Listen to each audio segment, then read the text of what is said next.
एक ताल भारतीय शास्त्रीय संगीत की ताल है। इसको शास्त्रीय ताल माना जाता है। 12 मात्रा होती है और अधिकतर विलंबित ख्याल इसी ताल में होता है। विलंबित ख्याल ज़्यादातर 1/4 लय में होते हैं। 1/4 लय करके इसे तबले पर बजाया जाता है और कभी कभी 1/2 आधी लय में भी इसको बजाया जाता है विलंबित ख्यालों के साथ। डिपेंड करता है कि विलंबित ख्याल की बंदिश 1/4 में है या 1/2 में, तो उसी अनुसार इसका वादन किया जाता है, इसकी संगति की जाती है। इसका सोलो वादन भी तबले पर किया जाता है और बहुत अधिक किया जाता है, काफ़ी प्रचार में है। सोलो वादन में इसमें कायदे, पलटे, रेले इत्यादि सब कुछ ही, टुकड़े वगैरह सब बजाए जाते हैं। एक ताल में 6 विभाग होते हैं। 2-2 मात्राओं के 6 विभाग होते हैं। 1, 5, 9 और 11 पर ताली रहती है और 3 एवं 7 पर, तीसरी और 7वीं मात्रा पर खाली रहती है। तो इसके बोलों को हाथ द्वारा प्रदर्शित करना हो तो हम इस प्रकार से करते हैं। धिन धिन धागे तिरकिट तू ना, कत ता धागे तिरकिट धिन ना, धिन। तो इस प्रकार एक बार ताली का फिर खाली का 1 2 3 4 5 6 7 8 9 10 11 12 1।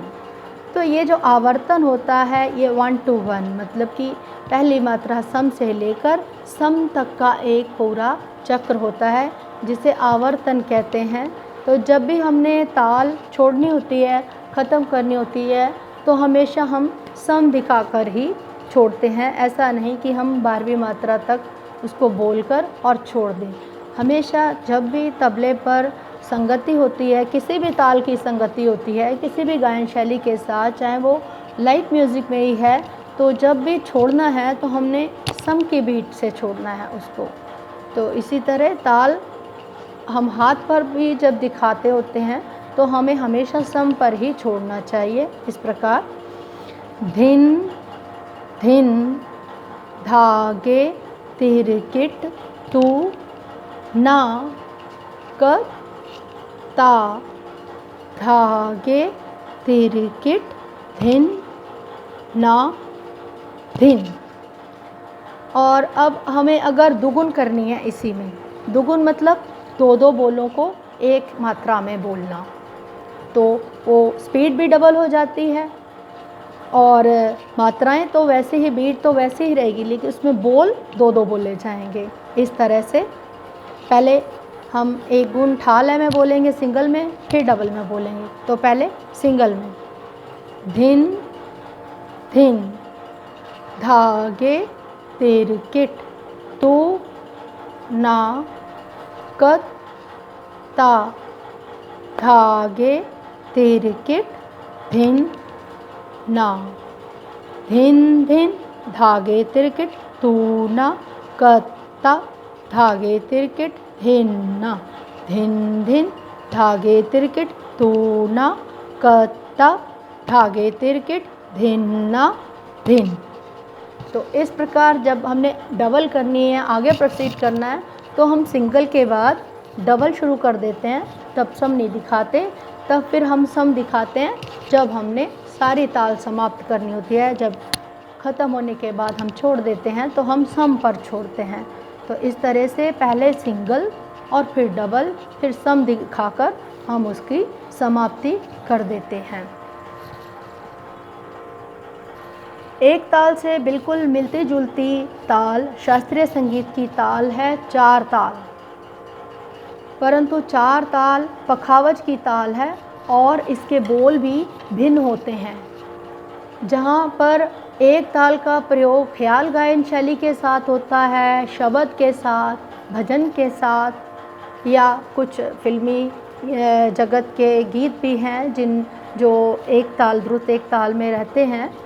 लेकिन दूसरी ओर 4 ताल पखावज की ताल होने से उसकी संगति ध्रुपद गायन शैली के साथ होती रही है।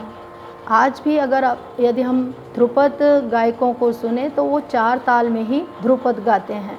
4 ताल में ख्याल शैली नहीं होती, वो मुख्य रूप से ध्रुपद गायन शैली की ताल है और उसके बोल भी इससे भिन्न होते हैं। ताली खाली मात्राएं बिल्कुल सेम होती हैं। 4 ताल भी 12 मात्रा की ताल है, उसके भी 2-2 मात्राओं के 6 विभाग होते हैं। ताली खाली उसमें भी ताली जो है 1 पर, 5 पर, 9 और 11 पर ताली, तीसरी और 7वीं पर खाली होती है, परंतु उसके बोल भिन्न हैं जो इस प्रकार से हैं। धा, था, दिन, ता। अब 4 ताल में दिन नहीं होता, 4 ताल पखावज का बोल में दिन होता है वर्ड। तो फिर से करती हूँ। धा, धा, दिन, ता, किट, धा, दिन, ता, तिट, कत्त, गदि, गन, धा। 4 ताल के बोल पखावज वाले बिल्कुल डिफरेंट होते हैं एक ताल से, जबकि एक ताल जो है वो तबले की ताल है और उसमें जो है ख्याल की संगति होती है, विलंबित ख्याल, द्रुत ख्याल होते हैं, शब्द भजन होते हैं। जबकि 4 ताल केवल ध्रुपद गायन शैली के साथ ही प्रयोग होने वाली, उसके साथ संगत करने वाली ताल है और इसके अतिरिक्त पखावज पर 4 ताल का सोलो वादन भी होता है।